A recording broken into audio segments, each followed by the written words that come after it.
Hoy, responsibilidad mo na galingan. Tama. Kasi then how can you give opportunities to your people? Hanggat di yumayaman yung empleyado mo, wala kang karapatang huminto. I would say even the greatest heroes ngayon are still alive. Kasi tinuturuan pa rin nila tayo. I want to build something na patay na ako, pero they're still profiting and alam mo yun, yung mga tao na, mga pamilya na umaasa doon sa kumpanya, it's still running. I hope it would stand the test of time. When belief changes, action changes as well. Alam mo, ang nakakatuwa dito, Josh, when you found what you really love doing, you'd still do it. Regardless kung may bayad or hindi. You can never be perfect alone, but with a team. Ito pasabog sa'yo. You can get everything in this world, provided that you know what it is. Hello everyone! Today, kasama natin si Mix Jose. Isang tao na hindi lang basta kwento ang dala, kundi inspirasyon at values. Dahil ako, personally, he has become my mentor in business and in life. Kaya marami na ako natutunan sa taong to. Si Boss Mix, onting kwento lang, he transitioned from a life at sea as a seaman to creating his own impact dito sa land-based world, dito sa lupa. Pero alam na ng marami yan. Kaya ako, ayoko na masyado mag-dwell dyan. Ngayon, ang gusto kong malaman ay kung paano niya nagawang i-navigate ang ganitong klaseng shift. At ano ba talaga ang nagpapabuhay sa kanya? Bakit ba talaga siya nag-exist dito sa internet at lalong-lalo na sa business world? And how does he see his purpose evolving through what he does? Kaya Boss Mix, salamat sa oras mo. Maraming salamat. Oo naman. Let's start with this, Boss Mix. What's the driving force behind your journey right now? Well, alam mo, Josh, ito na-realize ko din eh. Ang driving force nag-evolve. Right. Before, kumbaga, if there's one thing na sigurado, your forces and your motivations would change over time as you progress through life. And marami sa mga seaman, ayan yung, at mga OFW na audience natin dito, ayan yung hindi nila napipredict. When you're young, the driving force would always be the force to acquire, the force to succeed. Tama? And when I was young, na kung seaman ka, na nanonood dito, alam mo rin ang, ang driving force mo is kumita ng pera para alagaan ng pamilya. And the driving force also is to go back home, makauwi, makapag-stay dito. That was before. Pero alam mo, kapag nagkaroon ka na ng anak, magbabago na yan. Ang buhay mo para sa anak mo na. Kapag nagkaroon ka na ng asawa, 'di ba, ang iniisip mo, hindi na lang ako mag-isa. Pati ito bubuhayin ko. Tama. Pati yung mga susunod mo pang magiging anak. And hopefully, yung legacy na maiiwan mo. So, the driving force basically is changing. Sa akin ngayon, kung tatanungin mo ko, ano yung driving force ko? It is for my employees na pag nawala ako, wag naman sana, knock on wood, that this would operate even after years of my death. And syempre, sa aking asawa at sa aking anak, that I can build an enterprise na kayang mag-alaga sa kanila. Kasi if there's one thing that life is good at, is throwing you surprises. Life is good at throwing you surprises Yes. But at the end of the day, malalaman mo kung gaano kagaling ang tao. Kapag binatuhan mo ng surprise yan, how does that person react? You have to be ready sa mga ganyang klaseng surprise. That life is good at throwing at you. Yes. Diba? So sa akin ngayon, ang motivation ko sa good dyan, riniredy ko yung kumpanya ko so that it can transcend me even after I die. It can take care of my people. And a company that can take care of the clients, masaservisyon yung mga kliyente ng tama. And syempre, yung aking anak at ang aking asawa, na kung mawala man ako, there's something that can help them. And, alam mo yun, maalagaan sila. Okay. So sa narinig ko, Boss Mix, still, nandun pa din yung driving force mo to elevate your business. Of course. To elevate sa industry sa kung nasaan ka man. Of course. Nasaan kang industry ka? Publishing. Pero bago yung lahat kasi gusto ko lang himayin yung sinabi mo Yes. Na yung driving force para palakihin. Yes. Ito yan. Kung negosyante yung nanonood ngayon, hoy, responsibilidad mo na galingan. Tama. Kasi then how can you give opportunities to your people kung hindi mag-i-expand yung company mo? Paano mo mapopromote yung sales personnel mo ngayon to sales manager kung hindi lalago yung kumpanya mo? Paano mo ngayon ipopromote yung sales manager to president or whatever, kung ano mang career opportunities para sa kanya if the company does not expand? Tama. You as an owner should expand kasi responsibilidad mong galingan. Responsibilidad. Para magkaroon din ng growth yung mga kasama mo. Correct. Diba? Kasi ang pinakaayaw mong mangyari sa negosyo mo ay hindi na nag-grow yung mga kasama mo dahil hindi ka na din nag-grow. Nadadamay sila. Tama. Na kung ilagay mo sila sa kahon na may potential pang lumaki, nag-grow sana sila, kaso nasa iyo sila eh. Kaya Tama. responsibilidad mo talaga, hindi siya dahil gusto lang ng isang negosyanteng mag-grow, hindi po eh, no? Kailangan talaga magawa mong posible na mag-grow kayo kasi dapat. Hanggat di yumayaman yung empleyado mo, wala kang karapatang huminto. Ayun yung filosofiya ko. Tama. Hanggat hindi ka nakakapag-provide ng more opportunities sa kanila, bakit pa upo-upo ka pa dyan? Kung hindi pa sila mayaman, kung hindi pa sila kumikita, hindi mo pa naalagaan yung pamilya nila. And that is how I can say, at least on my worldview, na ang isang negosyante somehow ay nagtagumpay Successful. is kung nakapagbigay siya ng oportunidad. Okay, so dun mo, Boss Mix, na de-define ang success pagdating sa trabaho. Of course. Kung ano ang epekto nun sa mga tao. Correct. Okay, ngayon, pwede mo bang i-share sa amin, boss, yung moment kung saan naramdaman mo na talagang nakatulong ka na at nakapagpabago ka na ng buhay ng tao?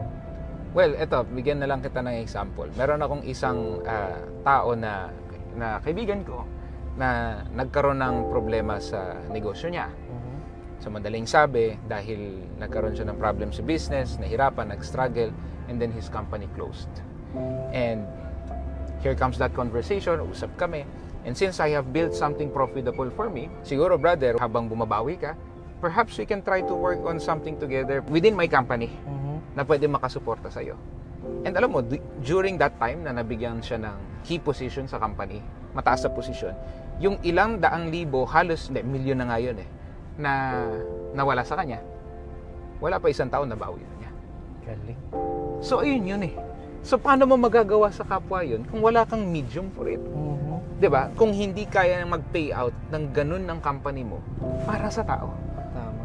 That it will only happen kung gagalingan mo. Oo. So, and that's just one life. Ang dami pa yan. Yes. Ang gusto nga natin, boss, yung madami pa eh, di ba? Mas madami ka pang magawang ganun. Tapos, ang gusto pa natin, in just a snap. Paghihirapan lang nila, pero in just a snap, kaya mapunta sa kanila yun. Dahil yung medium nga, yung makina ng pera, Correct. malakas. Andun Diba? Oo. So, kaya it's your responsibility really to build it as a business owner. Kasi yung iba, ito problem yung humihinto na sila kapag okay na sila. Yes. Pero what is the sense of life if you're just, alam mo yun, happy and alone? Hindi. Kumbaga, so anong gagawin mo? Kaya ako naniniwala, it's to really find a deeper purpose than just money. Especially if you can find happiness with what you have, which is I am also an advocate of, na humanap ka ng kasiyahan sa kung anong meron ka. Pero, it doesn't mean that you would stop growing, you would stop striving. Yes. Just be happy now. Diba? Pero ang point dito, without a vision, there will be no purpose or reason kung bakit ka pa mag-a-aspire ng mas malaki. Kasi okay ka naman na personally. Yes. So it has to be deeper than money. Dahil ilan lang, magkano lang ang kailangan mo sa totoo Alam mo ba kung magkano ang kailangan mong kitain para magbilong ka sa 1%? $30,000 per year. 1% ka na ng mundo nun That's how poor the world is. Kapag kumita ka ng $30,000, which is 1.5 million sa isang taon, you're already on the top 1% of the world. Grabe. So, kung umabot ka doon, then you should, alam mo yun, isip-isip ka na rin. So, kung okay na ako, kung sa ganun palang amount, somehow maaalagaan ko yung pamilya ko, there should be now a deeper reason why you would pursue things. And I have found it through, somehow, contribution to others. Kailangan may something may mission na mas malalim sa pera. And turns out, kung meron ka niyan, mas yayaman ka. Okay, so ang contribution mo, Boss Mix, ay yung negosyo mo, tama? Doon mo Correct. pinapadaan lahat. Yes. Kung paano ka mag-contribute through your business. Now, I'm really curious, boss. Let's do the specifics here. Alright. Tackle natin ng details na. Okay. Kasi, I think, madami na tayo na motivate. Okay. Now, i-switch on mo na ngayon, educator ka na ulit. Yes. Sige, Ano sige. sa tingin mo ang unique value na nadadala mo sa marketplace na hindi kayang gayahin ng iba? Well, siguro para sa akin ang unique sa akin and with what we do sa company. Ito tanong ko sa iyo. What if a best-selling author can write your story? Not everybody kasi sa tingin ko not everybody Ganda. has the magic or the art, at least the talent of translating his thoughts into the written word. Yes. Yung iba okay sa salita Yung iba ang expression nila is art, drawing. Yung iba written word. And not all successful people have that ability to translate their stories na alam mo ako naniniwala kung ikaw matagumpay, responsibilidad mo ring i-share ang istorya mo. Kasi somehow you figured out yung susi sa buhay mo eh. Yes. Na maaaring makatulong sa kapwa mo. And there is a severe lack of talent sa mundo. Kailangan nating i-maximize yan kung meron ka. Responsibilidad ng taong i-maximize kung anong meron siya. Dahil ang mundo, marami naghihirap, marami nahihirapan. Kung may storya ka na makakatulong sa kanila, dapat yan minamaximize mo. And that's my unique value. And that's what you do. And that's what I do. Now, kung ano man yung mensahe mo, kung ano man yung storya mo na maaaring makapagpabago ng buhay ng iba, idaan mo sa akin. Kasi sa amin ang mastery ng pagsusulat. So, okay. ayun. Mastery ng pagsusulat. Gets. Pero boss, let's do the specifics again. Ano Alright. ang specific na skill or quality ang meron ka na na-master mo na for so long, or challenge sa field mo na na-master mo na for so long habang yung iba nahihirapan pa rin? Ano yung specific quality na yun na nagsaset apart sa'yo sa ibang writer? I think probably time, siguro. Kasi, ito, bigyan kita ng context. To write a book, sa tingin mo gano'ng katagal? Tayo, nagsulat naman tayong libro. It took us years, di ba? Pero, what more pa kaya sa baguhan? Tama. If there's a business owner na gustong sumulat ng libro or may alam niya yung storya niya, makakatulong sa iba eh. It's the factor of time. Yes. When you work with us, hindi ka aabutin ng taon. In fact, baka possibly yan iilang araw lang if you work with me. Yes. So, yung sa aspeto ng oras na sa tingin kong hindi kayang kunin ng iba is that we can create something of value. And ito yan eh. Sa mundo ng negosyo, ayun ang kailangan mong isipin din talaga, Josh. Ang tawag dito is differentiation. Paano naiiba yung sayo sa competitors mo? Pag mataas ang differentiation mo, it can be through service, it can be through speed, it can be through reliability, flexibility, maybe aesthetic appeal, or serviceability. Ibig sabihin, yung ino-offer mo, pag binili mo sa akin yan, putik, masiservice ko yan ng 40 years, hindi masisira yan. Yung ganun ba? Na differentiation ng company mo sa iba. And perhaps, yan, sa question na yan, what separates you and what you've mastered for so long is that we can be efficient and we can finish what takes people years in just basically a couple of months. So, ayun yung sa tingin ko na somehow differentiates us na na-master ko for so long is that we have a process, we have a system Yun. na somehow I have systemized my strategy that I can compress yung work time na 5 taon to just a couple of months.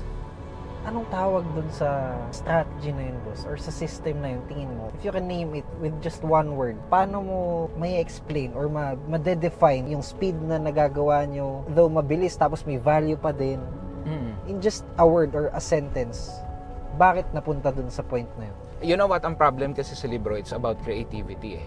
So, siguro, ang point dito, hinahanap ko yung perfect na word.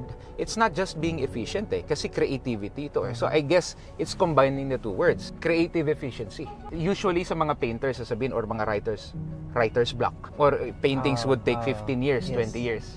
Kasi, possibly, creative sila, pero di sila negosyante. They don't have any idea when it comes to systems. Tama. Tama? So, yun ang edge mo, boss. So, I think, ayun yun eh. So ngayon, analyzing it, it's either creative systems or creative efficiency na somehow naipuput namin yung words, creative words, and then create frameworks and systems around it, kaya somehow mabilis. Dahil bihira lang, hindi ganun kadami yung mamimit mo na creative na mga authors, pero negosyante. Tama. Bihira. Maraming creative. Pero hindi lahat may fundamental sa systemization. And pag negosyante ka kasi, somehow may operations management ka na idea na systemization eh. Kailangan paulit-ulit kasi yan eh. To create an efficient and effective enterprise, kailangan kaya mong i-replicate yung value na nagawa mo. Plus, it doesn't end there.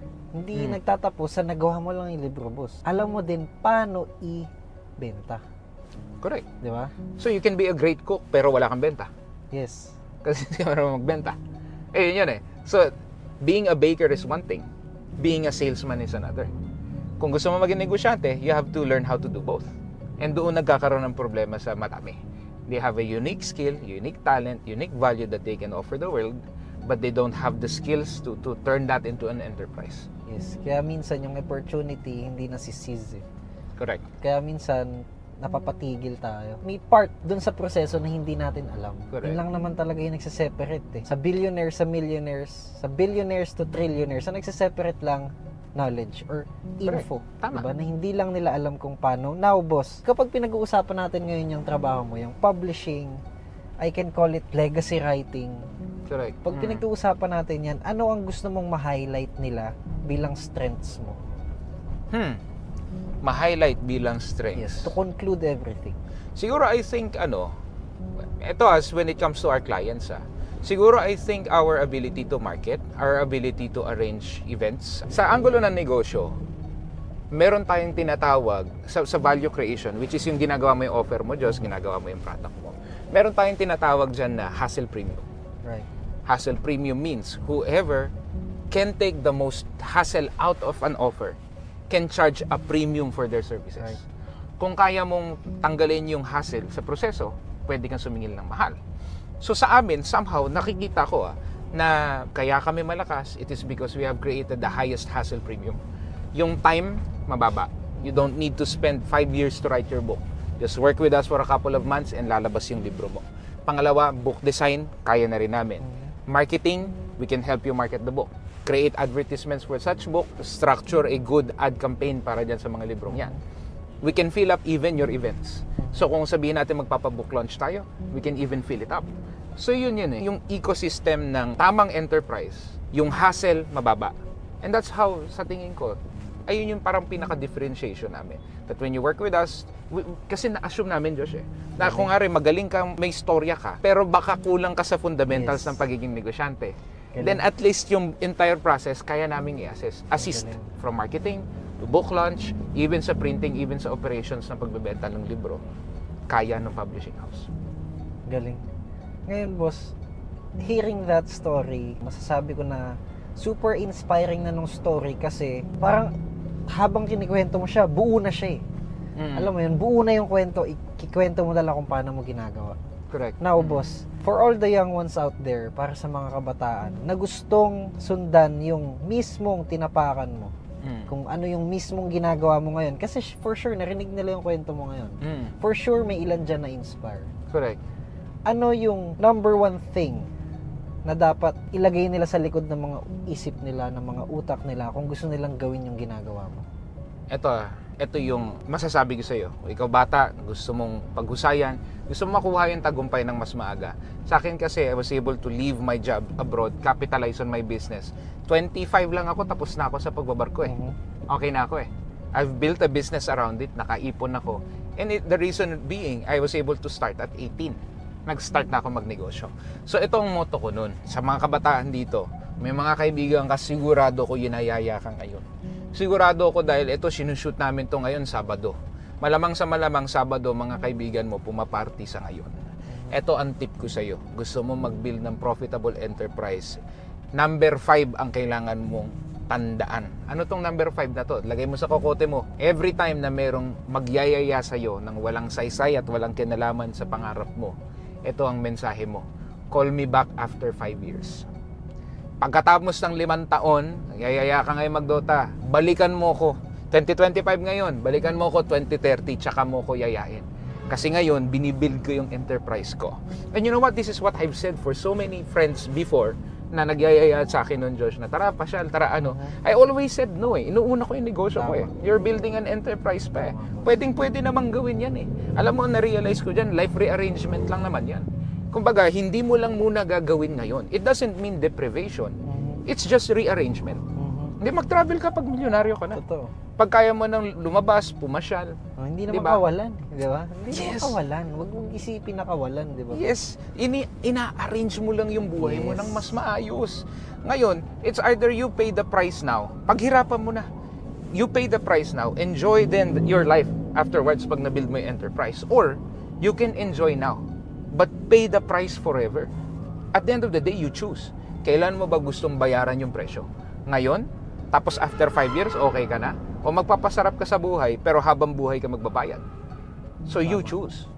Diba? I'd rather put my effort sa unang 5 taon, ratrating ko na, galingan ko, aral ako kay Josh, aral ka sa mga lahat na nakikita mo na mga negosyante so that you can get the information and prevent yung mistakes na nagawa nila before. Okay. Di ba? So, ang motto, call me back after 5 years. Bahala kayo dyan. Gusto nyo pumasyal kayo. Pero after 5 years, magkikita tayo after 5 years. So, tignan natin kung gaano kalayo yung resulta ko sa inyo. Motivated na sila, boss. Alright. They are now willing to pay the price now. Okay. Now, if they wanna become successful in your industry, ano dapat ang skill na pinapractice nila ngayon? Okay, kung gusto mong gumawa ng publishing house, ang unang-unang skill mo dyan, syempre, is to fulfill, sabihin natin, kung magpo-produce ka ng libro.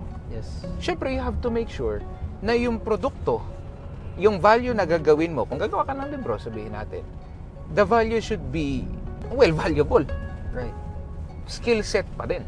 Kasi any form of transaction or any form of business exchanges value for money. Kung hindi ka magaling sa ginagawa mo, paano ka makakasingit? Kung hindi natin ginalingan sa paggawa ng kangkong, hindi natin pre-product test yan, hindi natin dinetermine or tinest among ourselves kung paano ba ito magiging pinakamasarap na version niya, and that's what you did before. Tinesting mo yung mga produkto mo. Kung hindi ka nag-aaral sa paggawa ng valuable na product, I don't think aabot ang KCO dito. So kung publishing, pagsusulat, then kailangan you make sure mo na magaling ka or at least you can assess talent para kaya mong buuin yung winning team mo kahit hindi ka ganun kagaling magsulat. At ako naniniwala, mas maganda pa rin na simulan mo yung something na magaling ka. Tama. Kasi mahirap pag alam mo yun, kung ari, gusto mo magtayo ng publishing house, kaso hindi ka marunong magsulat. So that will be a quite a daunting task. Mahihirapan kang i-pull off. Okay, so ayun yung unang-una. Be good at what you do. Pangalawa, learn yung fundamentals ng pagnenegosyo. Kasi it's one thing to write, and it's one thing to run a successful business. So, dalawa yun, aralin mo. And ayan yung mga nagiging problema, Josh, ng maraming seaman eh. Gusto magnegosyo. Magsisimula ng sabihin natin, magaling sila magluto, o magaling sila magtanim, o mag-alaga ng baboy. Kaso hindi nila mabenta yung mga produkto nila. Hindi nila mahanap yung clients na kukuha sa kanila ng livestock. Kasi walang entrepreneurial fundamentals eh. Ang ginawa ko nag-aral din talaga ako kasi I did not underestimate the task. Alam ko sa pagiging negosyante, there are certain skill sets that you have to learn. Tama. And if you don't learn it, kahit gano'ng kagaling sa value creation, at some point, mabibitin. Mabibitin ka eh. Diba? Nakagawa ka ng perfectong produkto, walang nakakaalam. Paano? Hindi ka marunong sa marketing. Yes.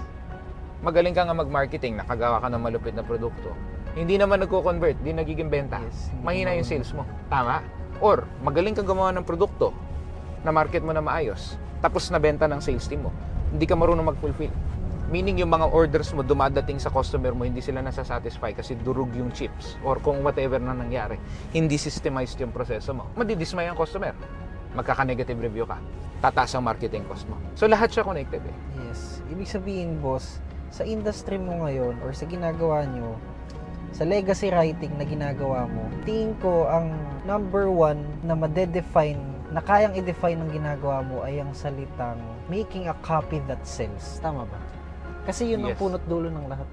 Yes. So you can guarantee na once you make a copy, it really sells. Yes. Correct. So if I write a copy or write a story, ma-encapsulate mo yung value into words, those words will sell. Those words na written in text would convert into revenue. Ganun siya. Ano naman masasabi mo, boss, sa salitang pen to profits? Gaano ba ka-importante ang salita? At gaano ka-importante ang marunong kang magsulat? In all aspects, pwede mo siyang i-example sa kahit saan. Sa business, example mo sa buhay, sa relationship. Ang gusto kong malaman, boss, at ang gusto kong sagutin mo ay kung gaano ba talaga ka-importante sa'yo ang salita. Ang ballpen, ang papel, yung words na, yung tinta na nagpo-produce ng salita na ikaw mismo ang sumusulat, gaano ka-importante sa'yo ang tinta? Nako, alam mo, kung sa tingin ko kung bakit somehow, pagdating sa communication, hindi naman sa pagbubuhat ng bangko, pero I would say one of my strong suits, and ito rin yung napapansin ng mga tao, is that, Boss Mix, putik yung command mo sa communication. How can you inspire or how can you steer the heart kapag nagsasalita ka? At bakit siya eloquent? Bakit ang ganda ng structuring ng salita? You know the secret? Sulat. The best way for you to improve the way you communicate is to put it in the written word. Magsulat ka. Ayun yung sikreto para sa akin. Diyan mo kasi matututunang magsalang-sang ng mga salita. Yes. 'Di ba? Mai-organize yung thoughts mo. Yes. Mailabas mo yung thoughts mo na maiintindihan ng tao. And somehow, sa amin as a company, we're also very good in educating. Kasi we're very good in writing.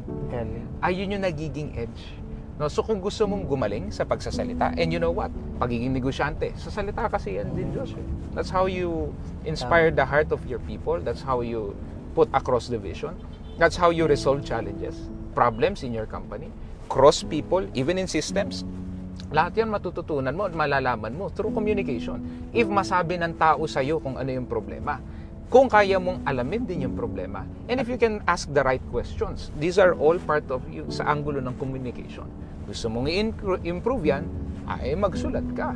Practicein mo. I-organize mo yung thoughts mo ng mas maayos. And that's how you can become eloquent. Diyan ka gagaling sa pagsasalita. Kung magaling ka magpa-practice ka magsulat. Pangalawa, importance yan. Hindi lang sa pag-grow mo. It is to cement the message of your life. Alam mo, ito YouTube, social media platform. Just like Friendster once upon a time, Josh. Di ba nawala? Yes. Hindi ko alam, inabutan mo yun. Yes, pero yung opo. Friendster, di ba? Yung wall mo, may mga kung ano-ano loloy. Diba? Tama, no? Pero unfortunately, the platform, di ba, went away. Ano pa ba dati? MySpace, kung ano-ano mga social media platform na you don't really know if it can stand the test of time. If it would still be there 100 years from now. Pero writing and putting your life into a book, yung printed material talaga na you can put into your library, can withstand the test of time. Yes. There are books that have lasted for thousands of years, which andito pa rin hanggang ngayon. So that means it is a way to immortalize you. So kung magsusulat ka, compile it, make a book out of it, and you can pass it on to your children. Alam mo, when you truly die, when you are forgotten, Right. dun ka talagang patay. When nobody remembers you, Yes. you've been forgotten, and you would exist maybe even after death among your children, then among your grandchildren. But sa great-grandchildren mo, there's a good chance you would be forgotten. Yes. And that's when you truly die. Somehow, you have translated your life into a message, sabihin natin, that can be used by your great-grandchildren. Ganito yumaman si Lolo. Ganito siya nagtagumpay. Ito yung istorya niya. It's a way to immortalize yourself. So I would say even the greatest heroes ngayon are still alive. Kasi tinuturuan pa rin nila tayo. Can you give examples, boss, na hanggang ngayon buhay pa sa isip mo? Confucius. Alexander the Great. When, sabihin niya natin, imagine this, no? Known to the Persian Empire as Alexander the Accursed, but to us is known as Alexander the Great. One of the greatest military and greatest kings, King of Macedonia, who conquered half of the world, started his military expansion at 20 years old, and was the king of whole Asia by 30. Hanggang ngayon, natututo ako sa mga... Di ba? Ngayon, natututunan ko pa rin kung ano yung principles of war niya. Now, hindi naman ako magiging politiko. Pero yung philosophy niya, kung paano siya umabot sa ganung level, na kinuha mo yung kalahati ng mundo, 20 anyos, paano? There are lessons to be learned. And even if Alexander the Great died, no, somewhere along his journey sa buhay niya sa pagiging king, which is yung entire of Greece, may natututunan tayo hanggang ngayon. So isn't he immortalized? Dahil hanggang ngayon may natututunan ka sa storya niya. Galing. Dahil naipasa, naisulat ng mga historians. Kaya nga natin alam ngayon. Nigilabutan ako, boss, kasi ni-imagine ko na lalo na kapag gumawa pa tayo ng mas marami pang libro, Correct. na mas alam mo yun, malalagay natin dun yung mensahe natin for the future generations, Yes. not just for your fans na nandito sa ngayon. Hindi, pwede mo siyang gawin for the future din talaga no? Correct. So, ang galing. Ngayon, boss, pinag-uusapan natin na may immortalize ang isang tao through words. Immortalizing their life stories by writing a physical book na nandyan, out there, hindi mawawala. Pwedeng mabasa ng apo mo kahit wala ka na. Now, reflecting on that, boss, may question ako sa'yo. Yeah. Kung ikaw, may iiwan kang legacy sa negosyo mo, sa ginagawa mo ngayon, plus sa future generation mo, na Jose, ano yung itsura nun? Para sa akin, well, dalawang klase to. If it is through my company, I want to build something na patay na ako, pero they're still profiting and alam mo yun, yung mga tao na, mga pamilya na umaasa doon sa kumpanya, it's still running. I hope it would stand the test of time. Like for example, Walt Disney. Pinaglaban niya yun sa loob ng basement niya. Nagdo-drawing siya ng mga cartoon characters na actually yung first break niya pa, nanakaw pa yung IP nung intellectual property ng character niya. He had to sell, mortgage his entire house para lang makagawa ng mga characters na exciting. Trinay niyang ibenta yung first movie niya, walang bumili. So imagine this, diba? Linaban niya lahat yun. And then finally, sinaga niya yan lahat until he created a full animated story na wala ring gustong bumili at everybody discouraged him to do it. Doon lumabas yung Snow White. And itong Snow White na to, cemented Walt Disney sa mapa. Na pinaghirapan niya sa basement niya, silang dalawa na magkapatid niya. Hanggang ngayon, 2025 ngayon, may nakikinabang pa rin. Pumunta nga kami Disneyland nung anak ko nung nakaraan eh.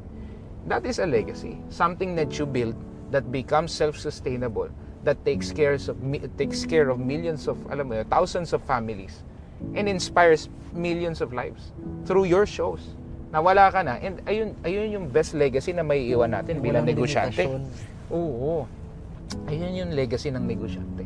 And you know what, parang ako may mga mentors din ako sa negosyo. I have one mentor who is pretty old.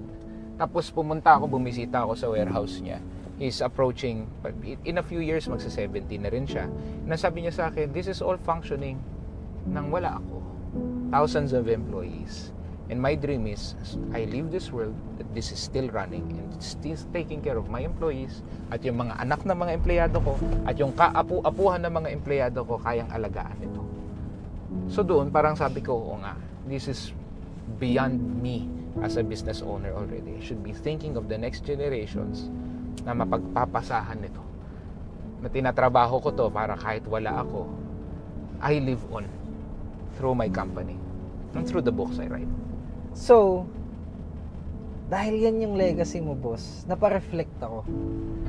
Kung ang goal ng marami ding negosyante pala ay ang pag namatay sila or pag nawala sila sa mundong to, nandyan pa rin yung negosyo nila. One thing na that would make that possible is to pass the knowledge. Pero you can't pass the knowledge hanggang baba, hanggang pinakababa. So one thing that they can do is write something or write it down.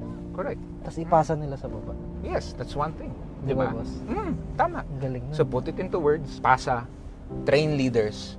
So you encourage business people, businessmen, CEOs here in the Philippines, or kung sino mang may gustong legacyng iwan na maggumawa ng libro. I would highly suggest that you do so, especially if you think that you have a meaningful message to share the world. Responsibility natin na ikwento yung kwento ng tagumpay natin. Kasi may matututunan ng tao eh. Alam mo, may isa lang makuha sa libro mo na prinsipyo mo sa buhay na mag-tweak ng perception ng buhay niya. And you would underestimate that. Sabi mo, hindi, isang pahina lang naman. Hindi ah.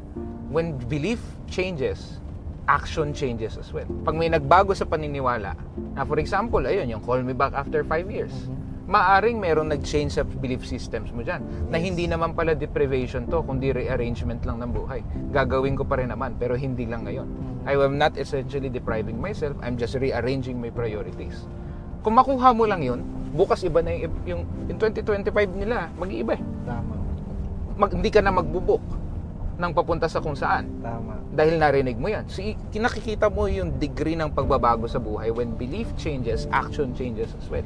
May nagbago sa'yo. O kung rin, nakasulat ka ngayon libro, nabasa nung kapwa mo, may nagbago sa paniniwala, magbabago direksyon ng buhay. No? So sa atin, di ba Josh, ginawa natin yung Minahi Ka ni Moy Ka Makina ng Pera. Right. Nakailang benta na tayo agad sa ilang araw pa lang. Di ba? Thousands na. So imagine the change that we are influencing sa mga buhay nila. Dahil nababasa nila Isang yung bagsak ginawa lang. natin. Isang bagsak lang. Imagine the ripple effect ng buhay mo bilang negosyante.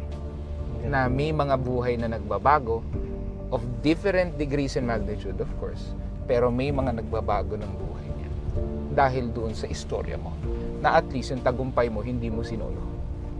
May nakinabang din. Tsaka parehas kasi nag-effort. Nag-effort yung writer ng libro, nag-effort din yung nagbasa. Kaya ang sarap sa feeling. Para siyang, alam mo yun? Collaborative effort siya. Yes, collaborative effort siya na may purpose. May magandang purpose. So, ibig sabihin, you're leaving a positive impact. Diba? Correct. Sa mundong ginagalawan natin. Okay, boss. Before we end this podcast, before we end this conversation, Gusto ko lang matanong, boss. Curious kasi ako sobra. Kung wala ka ng limitasyon sa pera, wala ka ng limitasyon sa oras, unlimited time, unlimited energy, unlimited resources and money, gagawin mo pa rin ba yung ginagawa mo yan? You know what? Napakagandang tanong yan eh. Kung wala ka ng problema sa pera, unlimited. Wala ka rin problema sa oras, unlimited. Would you still be doing what you're doing now? Alam mo, ang nakakatuwa dito, Josh, when you found what you really love doing, you'd still do it. Regardless kung may bayad or hindi. Kung nga sabihin natin si Pacquiao, boxing, it's not really coming out of the angle of money eh. Nakikipagsuntukan pa rin siya eh. Pero mga sparring na lang. Because it's truly what he wants. May mga tao na, meron akong empleyado na hindi niya man pinagkakakitaan. Pero, kanta lang siya ng kanta. Videoke. He does it even if may bayad or wala. So sa akin, I'm just so fortunate enough to be in a position na gusto ko yung ginagawa ko. Nagsusulat ako. Nag-educate ako ng tao. And I don't see myself not doing it kasi I think it's my life's calling eh. May pera man or wala, I'd still do it eh. Magtuturo pa rin ako. I'd still most probably tell stories because that's what I like to do. Arrange ideas, create, alam mo yun, yung creativity na getting abstract ideas and creating principles out of it. So ayun, I'd still do it eh. So most probably, even if sabihin natin, scale natin to na to billions and even trillions of pesos, I would see myself still fulfilling. From time to time, nagpo-fulfill pa rin ako, nagtuturo. Diba? Kasi invite mo ako as a speaker, di naman ako hindi dyan. I'd still do it, kahit walang bayad. Tama? Sa pagsusulat, sabihin natin na wala na akong publishing house, susulat pa rin ako. Ganun pa din. Ibig sabihin, boss, you're still willing to sacrifice? Yes. And in my worldview, yung ginagawa kong to, hindi siya sakripisyo eh. So, because I love doing it eh. Yung sacrifice, pero parang ganito. Although yes, pag willing pa rin sumakripisyo, willing pa rin tumabaho. And that is the definition of passion. Ewan ko kung natuturo ko na sa yun. Passion means, it came from the Latin word passio. And ang ibig sabihin ng passio is sakripisyo. To sacrifice. Something that you are willing to sacrifice your life. So tama. Yes, your time to sacrifice dahil ayan yung passion mo. Yes. Tama na nagsasacrifice ka. It just doesn't feel like it. Ganon. Kasi you're doing what you love. Yes. And diba? may purpose ka. And may purpose behind it. Pero anong masasabi mo, boss, dun sa mga taong hindi willing mag-sacrifice kaya hindi tuloy nag-a-align yung purpose? Madami kasing taong may purpose, boss eh. Tanungin kita ng purpose, sure ako may masasabi ka eh. May gusto kang mangyari, may gusto kang gawin. Lahat tayo may malalim sa atin. Lahat tayo may deep meaning sa kung ano mang gusto nating bigyan ng kahulugan sa buhay natin. Pero maraming tao ang hindi alam kung saan nila huhugutin yun. Tama. And mahuhugot nila yun through sacrificing. Now, anong masasabi mo sa mga tao, boss, na hindi willing mag-sacrifice kaya hindi nagiging aligned yung purpose nila? Ayun yung kasi yung problema eh. Kapag may purpose ka, and usually when you set a purpose, it's higher than you eh. Elevated than you. Kumari, may purpose ka sa mundo. Ito ang gusto kong mangyari. Hindi pa siya sobrang may hit mo agad ngayon eh. It's an elevated vision eh. Yes. It's not your point A. Kung ang purpose mo point A, ba't nag-purpose ka pa? Dapat may destination eh. Yes. Kailangan may journey. Yes. And kung elevated yon, you could also think of it as a mountain. Kung elevated yan, andoon sa taas. Or you can think of it as a ladder, hagdan. Kung nasa taas siya, may ngalay. Mas matakot ka kung walang ngalay. Kung walang ngalay, ibig sabihin yung hagdan na tinatahak mo pababa. Walang sakripisyo eh. Walang effort, walang sakit, walang sacrifice. That means your purpose requires you to tread an elevated path. You need to elevate yourself and that requires sacrifice. You need to elevate your skills. Papracticein mo. May mga bagay na aaralin ka na mahirap, na maaaring, o may mga pagdadaanan ka that requires you to sweat. Kaya nga you're taking the elevated path. Sa industry mo, boss, ano yun? Yung sobrang hirap na challenge. Pag nag-uumpisa.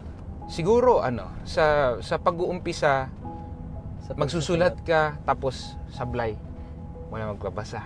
Wala makaka-appreciate. Sa umpisa, parang since solo effort ka pa. Kasi sa akin, as a writer, alam ko yung strengths and weaknesses ko. Just so happens na negosyante ako. I know how to compensate on my weakness as a writer. Sabihin ko sa'yo weakness ko mahina ako sa Tagalog. At least sa written word. Ang strength ko English. Mahina rin ako sa proofreading. Pero magaling ako sa conceptualization at saka creation of new ideas. Kaya kong gawing proprietary yung libro. Magkaroon ka ng mga frameworks or mga strategy sa loob ng libro mo na magiging proprietary doon sa book. Parang gano'n. Na doon ako magaling. Pero mahina ako sa proofreading, meaning yung correction ng mga kama, apostrophe, mahina ako dyan. Kaya may sistema ka na para. Kaya may sistema ako and I know saan ako mahina, I can recognize it. And that's why I get the dream team. Eto, gusto mo ng breakthrough idea. Gusto mo ng breakthrough idea. You cannot be perfect alone, but you can create a perfect team wherein you can be compensated sa lahat ng kahinaan mo. A person can never be perfect. Ang hirap nun. But with a team, you can. Tama. Kung kaya mong i-arrange lahat ng strengths at pagsama-samahin mo, what's the sense na lahat tayo magaling sa abstract ideas tas walang magaling mag-proofread? Kaya, at ngayon, boss, masasabi mong nagawa mo na yun sa team mo. Yes. And ayun yung masasabi ko na somehow Successful na kayo dun. Through the collaborate, yung ability to find talent. You can never be perfect alone, but with a team you can. Ayun yung konsepto dyan. Diba? So sa mga nagsisimula, syempre solo flight ka, mali-mali yung sulat mo, hindi mo alam kung paano aayusin. Dahan-dahan lang, ilaban mo lang, improve on your skills. Kung kaya mong gawin yan mag-isa, pero do not be afraid, do not hesitate to acquire the talents of others. Gamitin mo yung strengths nila to compensate on your weaknesses. Ayun. Posible ba, boss, na ang isang startup writer na gustong magkaroon ng publishing house ay ma-perfect na niya agad yung gagawin niya just with wisdom and knowledge? Kung kayang ma-expedite, possible ba yun?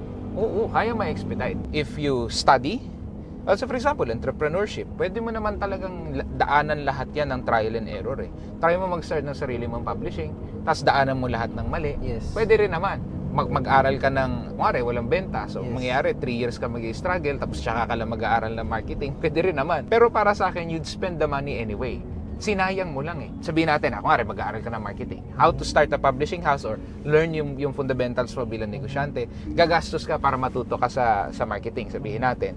Gagastusin mo rin yun. Ayun lang, through mistakes and trial and error. Kaya, the way to expedite it is to learn. Eh di kumuha ka ng experience ng iba. Kaya ako aral ng aral. Kasi ang filosofiya ko, yung ilalabas ko na 50,000, 100,000, 150, 200, gagastusin ko rin siya sa trial and error. Eh di pabilisin ko na lang. Imbis na 5 taon, nagastos ko yung 500,000 kaka-trial and error. Eh di babayad ko na ngayon. Madami ka na bang nabiling knowledge, boss, tungkol sa publishing? Ang dami na. At hindi lang syempre sa larangan ng publishing. Sa pagiging CEO, sa pagiging may-ari, sa pagiging negosyante. So, ayun kasi yung feeling ko, nagkakatalo sa madami. Nag-aaral sila ng specific craft, pero hindi nila inaaram yung medium nila, which is yung pagninegosyo. Tama. Ayun yung mali. Para sa akin, So, ikaw, di ba, nag-aaral ka? Pa rin, nag-i-enroll ka pa rin sa craft mo, sa medium mo, which is pagiging negosyante. Yes. Not just about snacks, not just about chips. Hindi eh. Kailangan maaral ko lahat. Yes. Nagsispeaker na nga eh. Oo, tama. Diba? Nagsusulat nga ng libro eh. Sabihin, kailangan talaga lahat. Kasi nga, isa lang naman eh. Ayaw lang naman talaga kasi natin umabot sa point na magkukulang tayo. Kasi yun yung pinaka nakakatakot bilang negosyante. Kaya i-fulfill mo na lang, i-fulfill lahat. Ngayon, boss, tingin mo, are you now fulfilled? Sa ngayon, somehow I have found happiness in where I am. Pero it doesn't mean that I'm going to stop. Kasi sa totoo, Diyos, simple lang ako mamuhay. Dito, sa opisina ko sa Green Hills, 3 minutes away, sa bahay na ako. If hindi tayo nag-meeting ngayon, I would go straight at home. And I would eat home-cooked meals. Diba? And I would find solitude and happiness doon sa master's bedroom. Yes. Ganun lang. O tapos, siguro, papahinga, relax, lalaro ng konting games. So, my life revolves around work, bahay.